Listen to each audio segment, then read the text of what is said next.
I remember the exact moment I knew something was wrong with Daniel's family. It wasn't the first time they visited. It wasn't even the 10th. It was a Tuesday evening in October, 3 months before our wedding date, and his sister Renata had arrived at our apartment unannounced with 2 overstuffed suitcases and a smile so wide it looked rehearsed. Daniel opened the door and his whole body changed.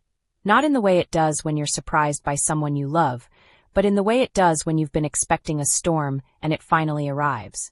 I was standing in the kitchen doorway holding a dish towel, and I watched my fiancé's jaw tighten in a way I'd learned to recognize over 14 months of being with him. He did it when he was bracing for something. Renata. He said her name like a greeting and a warning wrapped in the same word. She blew past him, dropped her bags in our entryway. Not the guest room, the entryway, right in the middle of where we walked every day, and turned her cheek toward him for a kiss. Then she looked at me with those large hazel eyes that were so much like Daniel's it was almost disorienting, and said, "Mara, you look tired. You should sleep more." That was the first thing she said to me. Not hello. Not sorry for the intrusion. Not thank you for letting me stay. I told myself it was just her personality. Some people were blunt. Some families operated differently. I was marrying Daniel, not his sister, and Daniel was kind and patient, and had spent the last year making me feel like I was finally home after years of wandering. I told myself Renata's comment meant nothing. But something about the way Daniel didn't correct her, didn't even flinch, settled into the back of my mind like a splinter too deep to reach. She stayed for 3 days that first visit. In those 3 days, she rearranged my kitchen cabinets because she claimed her way was more efficient, made a comment about my job in marketing being, quote, a lot of effort for not much reward, and borrowed $40 from Daniel without asking me if we had dinner plans that required that money. We did. I said nothing. Daniel said nothing. I paid for dinner on my card and told myself it was fine. What I didn't know then was that $40 was just a rehearsal.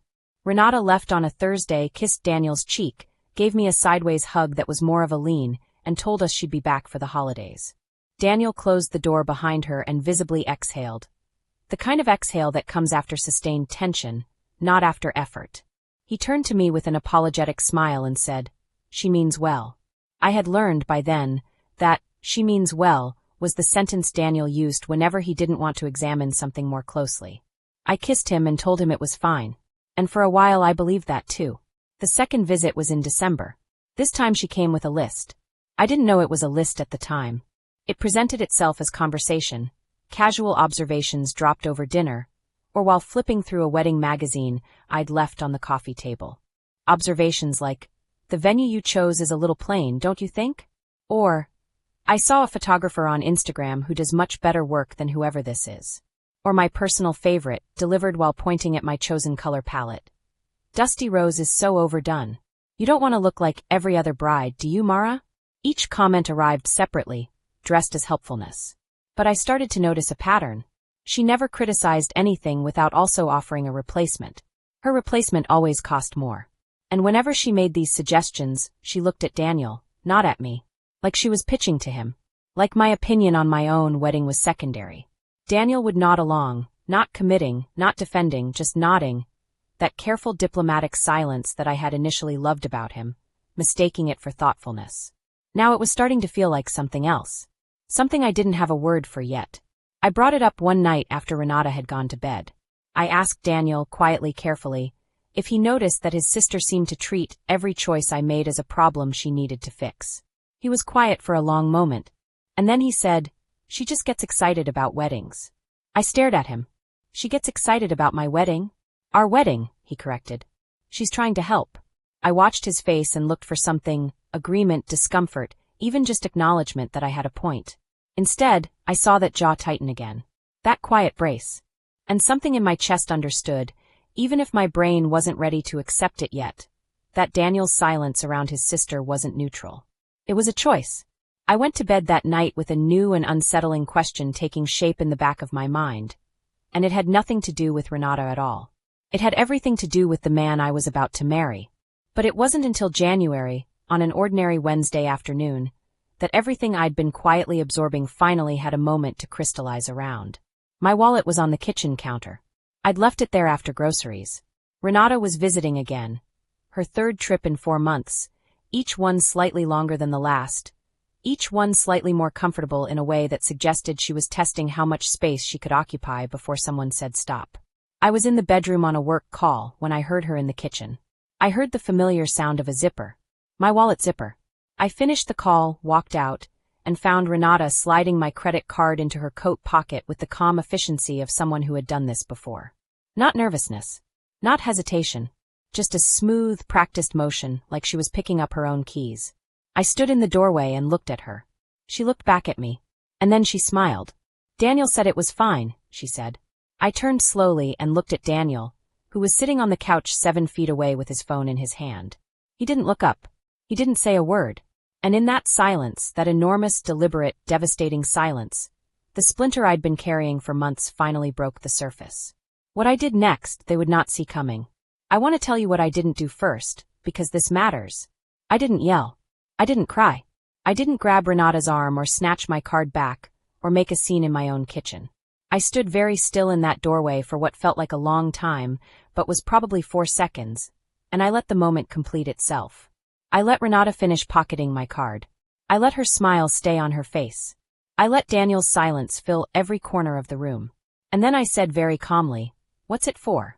Renata tilted her head like the question confused her. "A few things. I'll pay it back." She said this the way people say things they have no intention of doing. Quickly, lightly, already looking somewhere else. "How much?" I asked. She waved her hand. "Not much. Maybe $800. Taken from my wallet, from my credit card, with my fiancé sitting 7 feet away. $800 described as not much. I looked at Daniel again. This time he looked up. Our eyes met and I waited. I genuinely waited for him to say something. To say anything. To tell his sister to put the card back. To tell me he hadn't actually approved this. To show me some version of the man I believed I was marrying. He held my gaze for 2 seconds, then looked back at his phone. The temperature of the room changed. Not for Renata. She was already heading toward the door, pulling on her coat with the easy confidence of someone who had just gotten away with something. And not visibly for Daniel, who had reinvested his attention in his screen. But for me, something shifted that I knew would not shift back. I said nothing more. I let Renata leave. I watched Daniel scroll. And I walked to our bedroom, closed the door quietly behind me, sat on the edge of the bed, and began to think. I want to explain something about myself that's important for understanding everything that followed. I did not come from money. My mother raised me and my younger brother alone after my father left when I was 9, and we were careful with everything.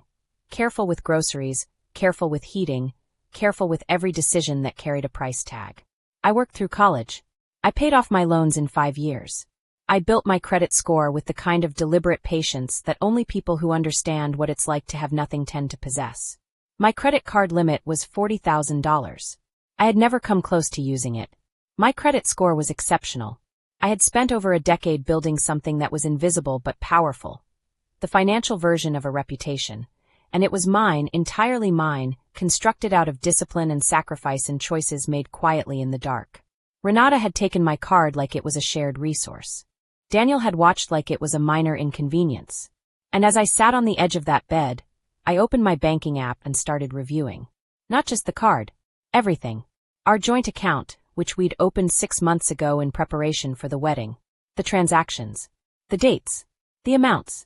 It took me 40 minutes to understand what I was looking at. It took another 20 to accept that I was reading it correctly. Over the past 5 months, there had been a pattern of transfers out of our joint account that I had not authorized and that Daniel had not mentioned. Small at first, 100 here, 200 there, easily lost in the noise of combined finances if you weren't looking carefully. Then larger. Then, in the last 6 weeks, significantly larger. In total, across 5 months, $14,300 had moved from our joint account into a second account I didn't recognize. I sat very still on the edge of the bed, phone in both hands, and I ran the math twice because I needed to be sure. $14,300. I opened the door and walked back into the living room. Daniel was still on the couch. The apartment was quiet, ordinary, exactly as it had looked 30 minutes ago before the world had reorganized itself around me. I sat down across from him. Not next to him. Across. "Daniel," I said. "I need to talk to you about the joint account." Something moved across his face, quick, like a shadow passing over water. "What about it?" There are transfers I don't recognize. $14,000 over the last 5 months. He was quiet for a moment. In my peripheral vision, I saw his hand tighten on his phone. I was going to tell you about that. Tell me now, I said. He put the phone down. He looked at the coffee table instead of at me, and he explained in the measured, careful tone of someone who has rehearsed this explanation in the abstract without expecting to actually use it, that Renata had been in trouble. Financial trouble. She'd lost her job 8 months ago, hadn't told anyone, had gotten behind on rent, behind on her car, behind on several things, and had come to him for help. He'd given it. From our joint account. Without asking me. Without telling me. I was going to pay it back before the wedding, he said. From my bonus. I looked at his profile. Your bonus that hasn't arrived yet. It's coming in April. We get married in March, I said. He said nothing. I stood up and walked back to the bedroom, and this time I locked the door. Not dramatically. Not with a slam. I turned the small lock on the handle with a quiet click that felt, in that moment, like the most significant sound I had ever made. I sat back on the bed and looked at the ceiling, and I thought about the woman I had been 1 hour ago. The woman making dinner plans, reviewing centerpiece options, texting her mother about dress alterations, and I thought about the woman sitting here now, with a locked door and an emptied account and a card in someone else's pocket. And I thought about what $14,000 meant to me, what it had cost me to save, how long it would take to rebuild. And I made a decision. Not a small one. Not a reactive one made in anger, though I was angry, deeply, quietly, burningly angry in the way that only people who have been deeply disrespected while being expected to smile can understand. A calculated one. Because here's the thing about being methodical your entire life. When someone underestimates you, they make a very expensive mistake. And they had just made one. I gave myself exactly 2 days. 2 days to feel everything. The betrayal, the humiliation, the specific grief of watching someone you love choose someone else's comfort over your dignity, again and again, in small ways that accumulate like water damage, invisible until the wall caves. I gave myself those 2 days to be human about it. On the morning of the 3rd day, I got up early, made coffee, and started pulling documents. There is a filing cabinet in the second bedroom we used as an office. A gray metal thing with 4 drawers that Daniel and I had both contributed to over the months we'd lived together. His employment records. My tax returns. Our lease. The initial paperwork from the joint account. Life insurance. Car titles. I went through every piece of paper. It took 6 hours. What I found wasn't dramatic in the way of movies. There was no second family, no hidden criminal record, no revelation that reframed everything in a single moment. What I found was more insidious than that because it was a pattern of small omissions. A second credit card in Daniel's name that I hadn't known about, with a balance of just over $9,000. A personal loan from 18 months ago, taken out before we moved in together, technically his business, but for an amount that explained some money conversations we'd had that had never quite added up. And at the very back of the bottom drawer, beneath a folder of old utility bills, an envelope addressed to Daniel in handwriting I recognized as Renata's. I sat cross-legged on the floor with that envelope for a long moment before I opened it. The letter inside was dated 8 months ago. Before any of this had started, before the transfers, before the card, before the visits had escalated into what they'd become. It was 3 pages, handwritten in Renata's looping script, and it read like a manifesto. She'd written to Daniel about me. Not cruelly, and that was almost worse. She wasn't vicious. She was strategic. She laid out, with the patience of someone making a careful argument, her concerns about our relationship, about my personality. She said I was closed off and controlling about money. She said she worried Daniel was losing himself in a relationship with someone who didn't understand the importance of family. She wrote, and I will never forget this particular sentence, "Family takes care of family first, Danny. That's what we promised Mom." She'd invoked their mother, who had died 4 years ago. And then, at the end, she'd asked him to make sure that when the time came, he would put family first. She didn't specify what that meant. She didn't need to. The letter had been written, sent, kept, and never mentioned to me. And Daniel had read it and said nothing. I put the letter back in the envelope and sat on the cold office floor for a very long time. I wasn't looking for a reason to end things. I want to be clear about that. I was looking for a complete picture because I had been operating inside an incomplete one for over a year, and I needed to understand the actual shape of the thing I was inside before I could make any real decision about it. What I had now was a more complete picture. My fiancé had been receiving instructions, gentle, familial, emotionally loaded instructions, about how to prioritize his sister over me. He had been quietly acting on those instructions. He had depleted our shared account. He had watched his sister take my property. He had stayed silent at every juncture where speech would have required him to choose. He had always chosen the path of least resistance. And the path of least resistance always led in the same direction. Away from me. I put every relevant document into a separate folder. Financial records, account statements, the loan documents, the credit card statement. I photographed Renata's letter on my phone before replacing it exactly where I'd found it. I returned everything to the filing cabinet in the precise order I'd found it. Then I called my friend Delia, who had been a paralegal for 11 years and whom I trusted more than anyone alive. I need advice, I said when she picked up. Not emotional advice. Legal and financial advice. There was a brief pause. Tell me everything, Delia said. I told her everything. When I finished, Delia was quiet for a moment, and then she said something that I had not expected. Something that changed the scope of what I had been planning. Mara, she said carefully. Before you do anything else, do you know what's in the wedding account? I felt something cold move through me. What wedding account? The savings account you opened specifically for the wedding. The one that should have about 30,000 in it by now. I stood up from the floor.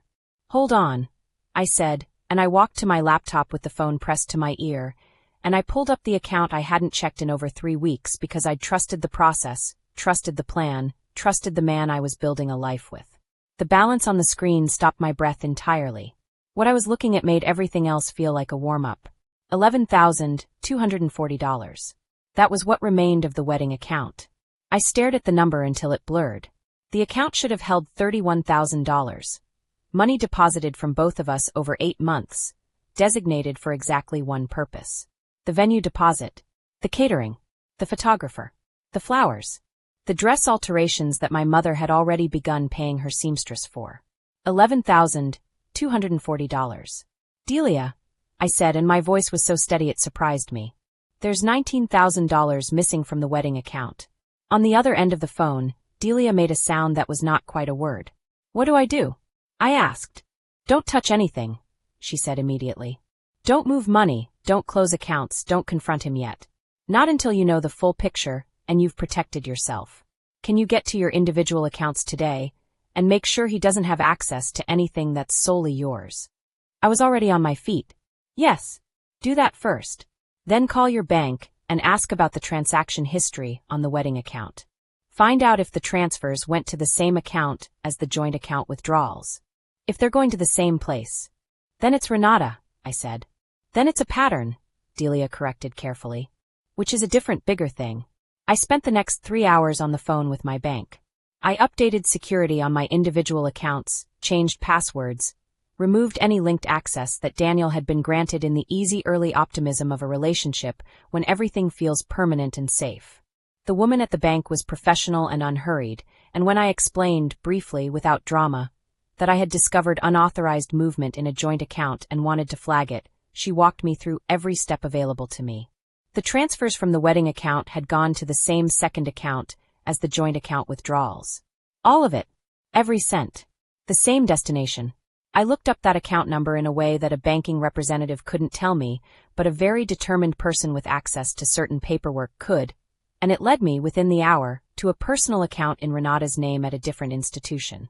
Over 5 months, Daniel had moved $33,300 from our shared financial life into his sister's personal bank account.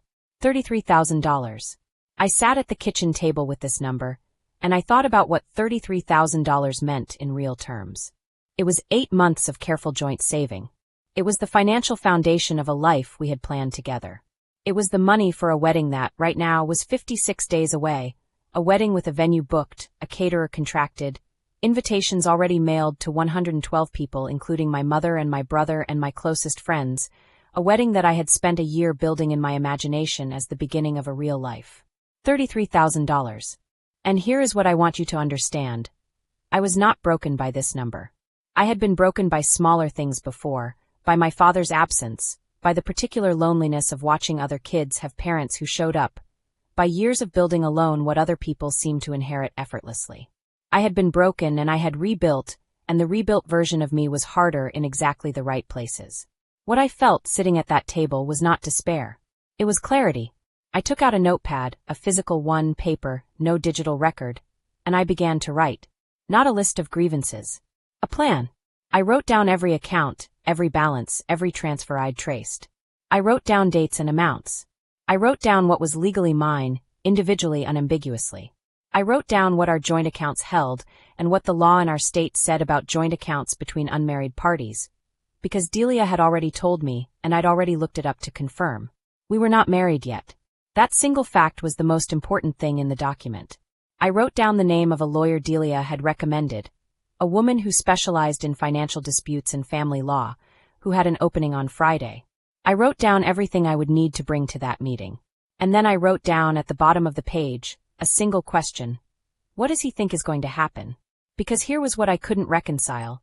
What gnawed at me as I sat in the kitchen of the apartment we shared, in the life we had built, 56 days from a wedding with 112 guests.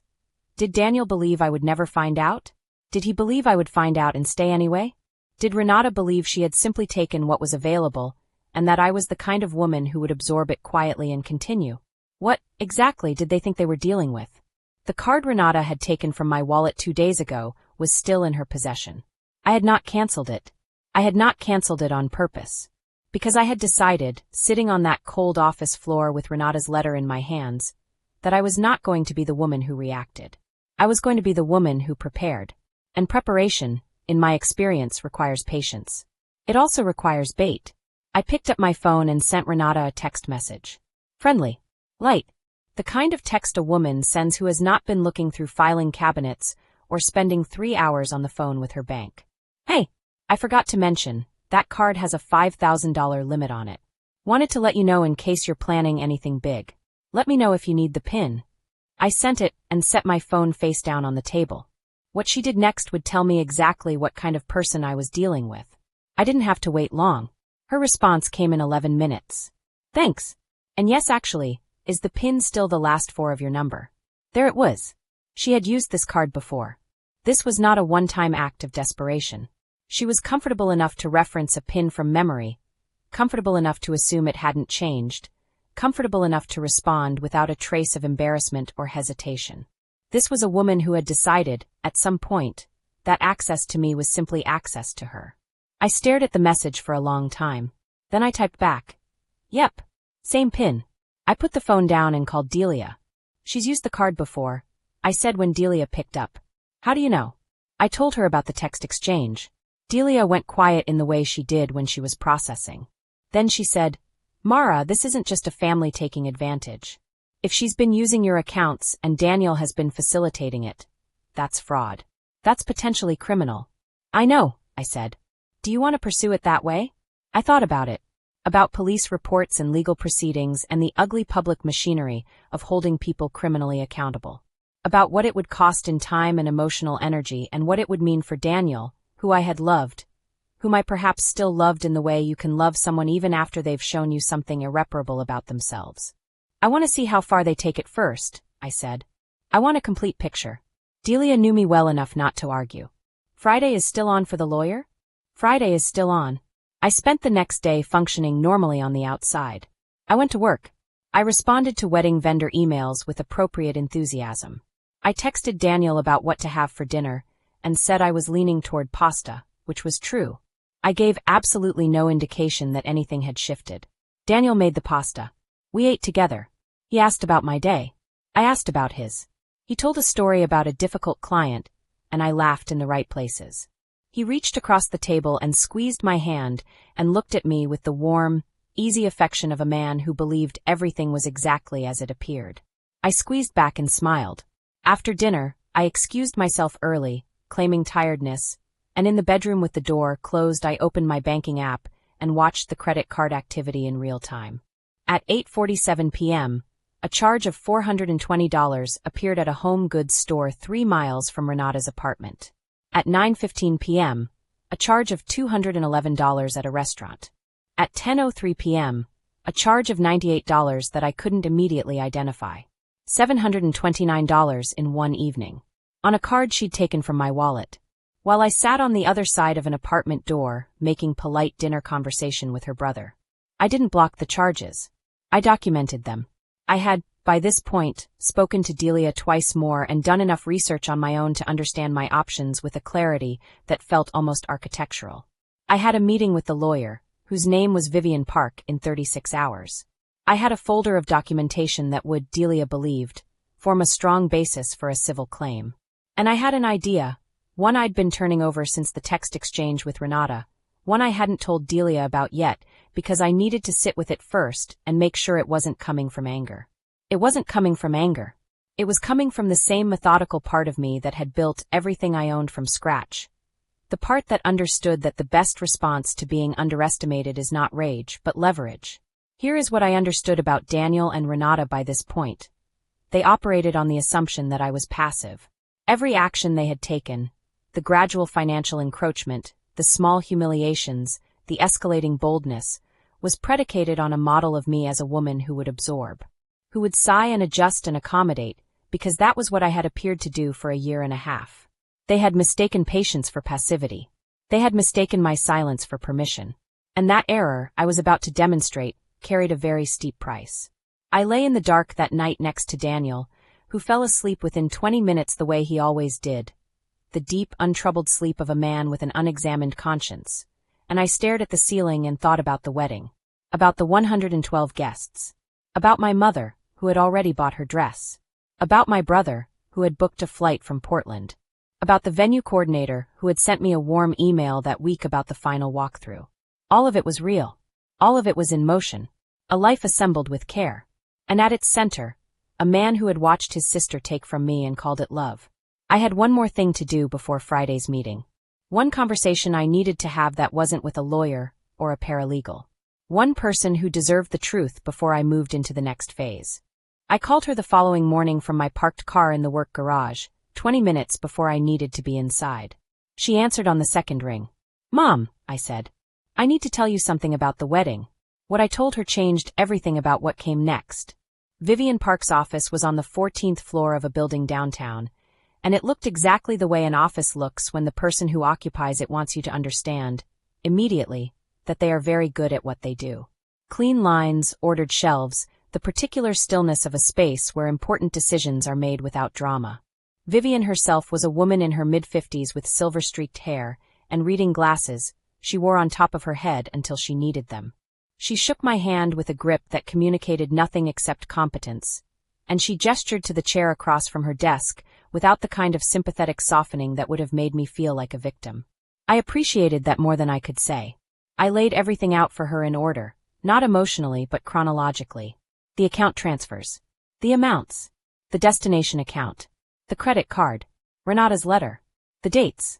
The balances. I put the printed documents on her desk in the sequence I'd organized them, and I watched Vivian's expression as she reviewed, which stayed almost entirely neutral except for one moment when she looked up at me over her glasses and said, simply, "You're not married yet." "Correct," I said. "Good," she said, and went back to reading. When she'd finished, she set the papers down with both hands and folded them in front of her, and spoke for about 20 minutes. I will not recount everything she said because some of it is technical and some of it is private, but the essential shape of it was this. I had a strong civil claim. The joint account transfers were documentable and potentially recoverable. The credit card usage was more complex, but the text exchange I had preserved was valuable. As an unmarried party, my individual assets were entirely protected, and I had already taken the right steps to secure them.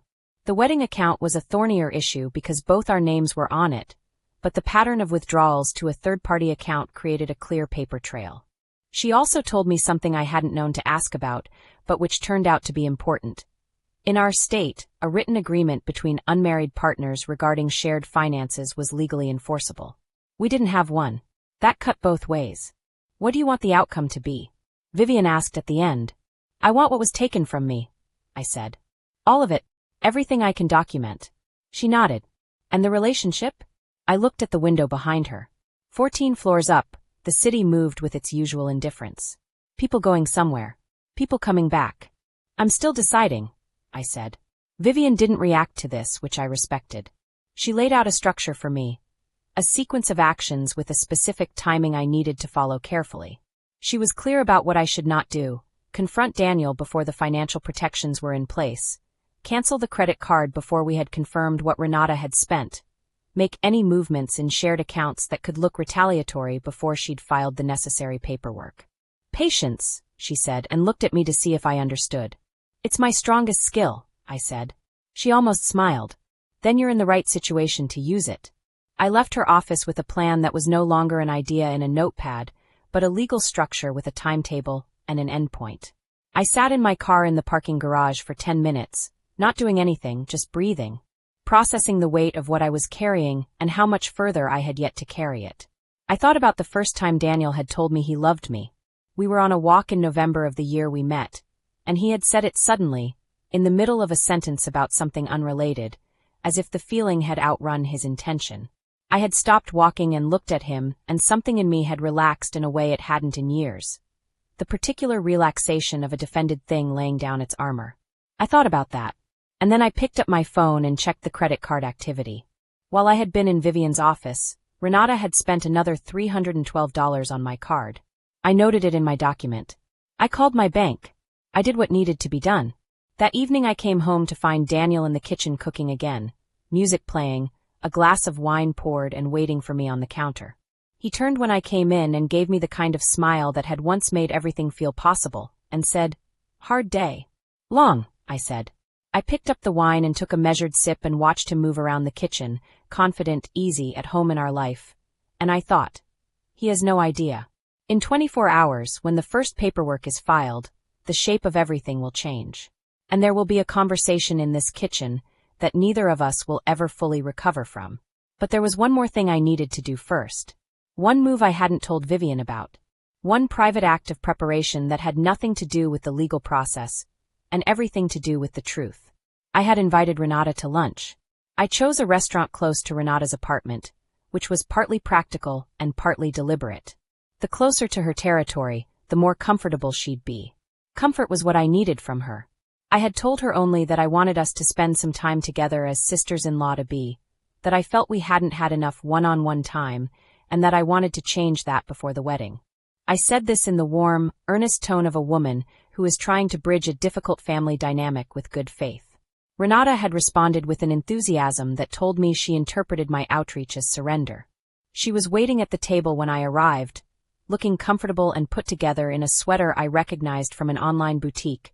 I'd seen her browsing on her phone during one of her visits to our apartment. Expensive. New. Purchased, I knew from my banking app 4 days ago. On my card. I sat down. I smiled. I ordered sparkling water. I asked about her life. What happened over the next hour was the most sustained performance of my life. Renata was, I discovered, extremely talkative when she believed she was being heard without judgment. She spoke about her job search, apparently more serious than Daniel had conveyed, having been unemployed for nearly a full year now, and about her apartment, and about a man she was seeing who she described as promising but unreliable. She spoke about Daniel with the familiar possessiveness I'd observed for a year and a half, referring to him as her person, her anchor, the one constant she'd had since their mother died. She spoke about their mother, and this is where I learned the most. Their mother had been, by Renata's telling, a woman of fierce family loyalty who had raised both of them with the explicit belief that blood was the only unconditional relationship available in life. Everyone else, partners, friends, colleagues, were temporary. Family was permanent. Family was the only thing you owed your full self to. Mom used to say, Renata told me, eyes soft with memory, that you can always rebuild with family. You can't rebuild anything else. I nodded. I said I thought that was beautiful. Internally, I was understanding, finally, the full architecture of the problem. It wasn't that Renata was simply greedy or entitled, though she was both of those things. It was that she operated inside a belief system that had been built by a grieving woman and inherited by 2 grieving children, and inside that system, what Renata had done was not theft. It was family. And Daniel, thoughtful, conflict-avoidant, desperately loyal Daniel, had never found a way to live outside that system. He had simply tried to accommodate both, which meant that I, the person with no history in the system, absorbed every accommodation's cost. I reached across the table near the end of the meal and covered Renata's hand with mine. I want you to know, I said, that I really do want us to be family, She squeezed my hand. Her eyes went warm in a way that was, I believed, genuine. Me too, Mara. I've been hard on you, I know. I'm protective of Danny. But I do want us to be close. I smiled at her. We hugged outside the restaurant. She thanked me for lunch. I paid with my own card. As I walked to my car, I reflected on the fact that Renata was not entirely a villain, which made the whole thing both easier and harder. She was a person shaped by loss into a shape that caused harm, operating from a rulebook that had never been challenged, doing damage she genuinely didn't process as damage. And Daniel was a man who had been given every chance to bridge two worlds and had instead let them drift on a current of silence until one consumed the other. These were real people, complicated and sad, and what I was about to do was the right thing anyway. My phone buzzed as I reached the car. It was Vivian's assistant. The paperwork was ready. Everything could now proceed. But it was the phone call I received 20 minutes later, while I was still sitting in the parking structure, that I hadn't planned for. A call from a number I didn't recognize with a local area code. I almost didn't answer. I answered, and the voice on the other end of the line introduced herself as Daniel's Aunt Patricia and said, "I think it's time someone told you the truth about your fiancé. If you're still watching right now, you're exactly the kind of viewer I love. Subscribe so I can keep giving you stories that touch your heart. Hit that bell so you never miss what happens next." Aunt Patricia had a voice like a woman who had made peace with difficult truths. Measured and calm and slightly tired, the way people sound when they've been carrying knowledge they were never asked to carry. She told me she had been watching from a distance for the better part of a year. That she had known Daniel and Renata their whole lives. That she had loved their mother, her sister, with a complicated love that included a clear view of her sister's flaws. That the belief system Renata had described to me over lunch, family above all, blood as the only unconditional bond, had been their mother's response to an unfaithful marriage, a worldview constructed in pain and passed down as gospel. She loved them, Patricia said. But she also taught them that anyone outside the family was a threat. And Daniel has never completely escaped that. I asked her how she'd gotten my number. She said Daniel had shared it months ago during a family gathering, offhandedly, and she'd kept it. "Why now?" I asked. She paused. "Because of what I heard last week." She told me that at a family dinner she hadn't been expected to attend, she had overheard a conversation between Daniel and Renata. A planning conversation. The details of it were what had prompted her to call me. I listened. What Patricia had overheard amounted to this. Renata, in the months since Daniel and I had gotten engaged, had been constructing an argument for Daniel to delay the wedding. Not cancel, delay. To push the date by 6 months, citing financial concerns, with the real intention of using that time to work on Daniel's allegiances. She had told Daniel that marrying me would change everything, that I was independent in a way that would eventually push him to choose, and that when that choice came, he needed to be certain. Daniel had not disagreed with her. He had said, according to Patricia, that he needed more time to think. The wedding was 49 days away. I sat in my car in the parking structure, and I listened to Patricia finish, and when she was done I asked very carefully, "Does Daniel know you're calling me?" "No," she said. "Why are you telling me this?" A long pause. "Because I watched my sister do this to 2 of Daniel's father's family members before him. Good people. People who deserved better. And I swore if I ever had the chance to give someone a head start, I would." I thanked her. I meant it. After I hung up, I sat in the dark and quiet of the parking structure for a very long time. I had come into this week believing I understood the shape of the betrayal. A weak man, an entitled sister, money taken, trust broken. A painful and clarifying situation that had given me the information I needed to make a real decision. But what Patricia had described was something with more depth. Daniel wasn't simply passive, he was deliberating.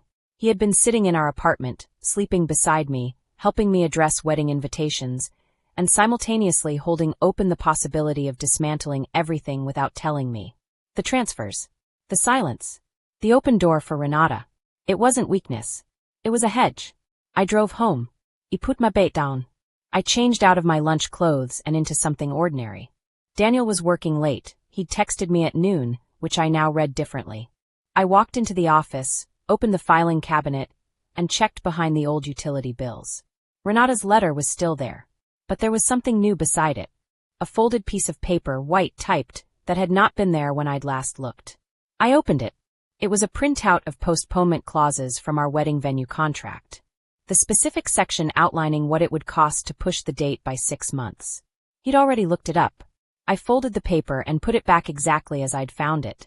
I walked to the kitchen and poured a glass of water. I stood at the window and looked at the street below, and I thought about every version of the future I had once imagined from this window, and I let each one slowly, quietly go. Then I picked up my phone and called Vivian. "I'm ready," I said. "We can move to the next phase." "Are you sure?" she asked because she was thorough. "I'm sure," I said. "Then I'll file first thing Monday morning," she said. "But Mara, before then, you should make sure the personal accounts are completely separated and that you've removed yourself from any exposure on the joint accounts. By Sunday evening at the latest." "Understood," I said. "And Mara, whatever you're planning beyond the legal piece, be careful. Don't do anything that could look retaliatory in a way that hurts your claim." I told her I understood. I told her the plan was clean. What I didn't tell her was the final thing I'd decided to do. The piece that lived not in legal strategy, but in something older and more personal. The part that was about truth, and about the 112 people who had received invitations to a wedding, and about my mother and my brother, and every person who deserved to know what they were walking into. Sunday evening, I sent an email. I wrote it 4 times before I sent it. The first draft was too angry, sentences that cut cleanly, but left marks I didn't want to leave. The second was too formal, the language of documents, which drained the human truth out of it. The third was too long, trying to explain everything, to make everyone understand fully. The fourth was right. It was addressed to every person on the wedding guest list. 112 people. Family on both sides. Friends from college. Colleagues I had grown close to over years. My mother. My brother in Portland, who had already booked his flight. People who had bought gifts and arranged hotels and cleared their calendars for a day that was meant to celebrate something real. I did not write it to humiliate Daniel. I wrote it because silence, I had learned, was not a neutral act. Silence was how this situation had grown. Daniel's silence, my silence, the cultivated silence of a family that had decided certain truths were inconvenient.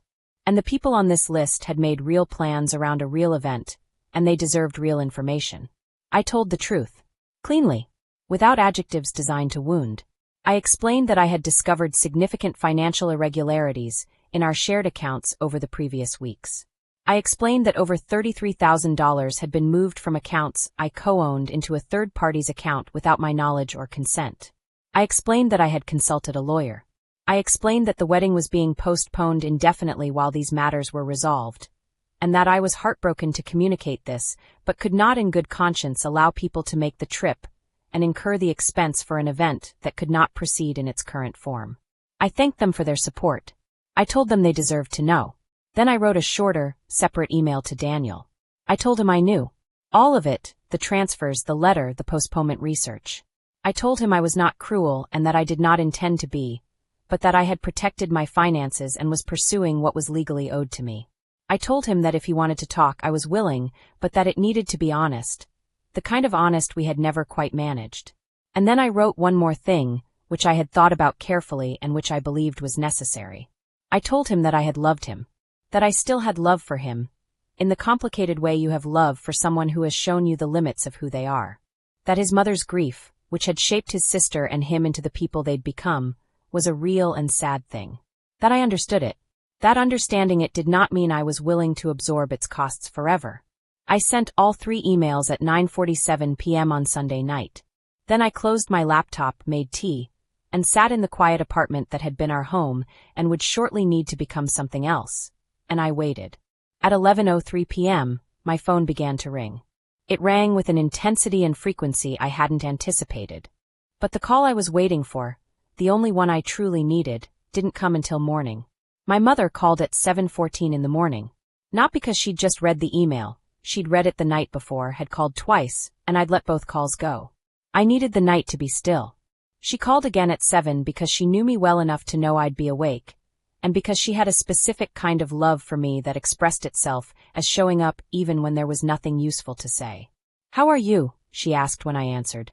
"Intact," I said. She was quiet for a moment. Then, "I'm proud of you.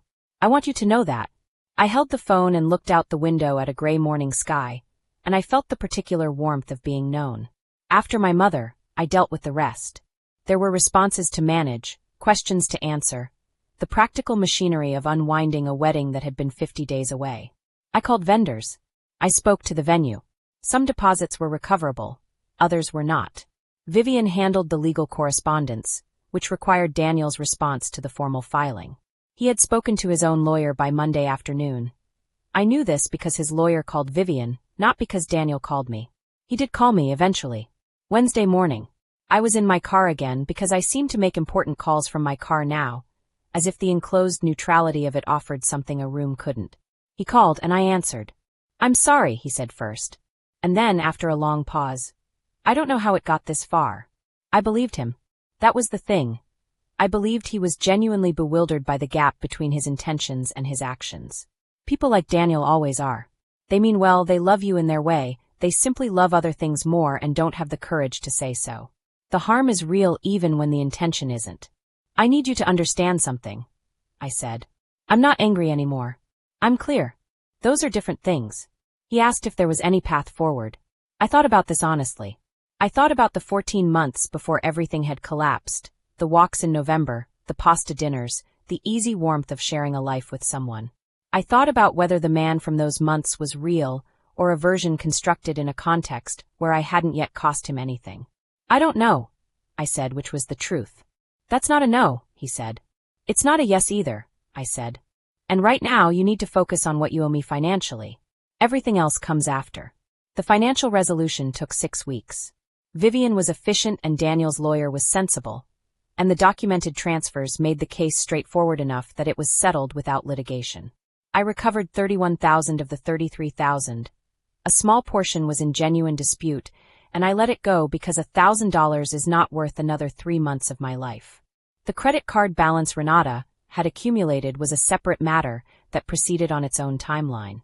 Renata called me once. I let it go to voicemail.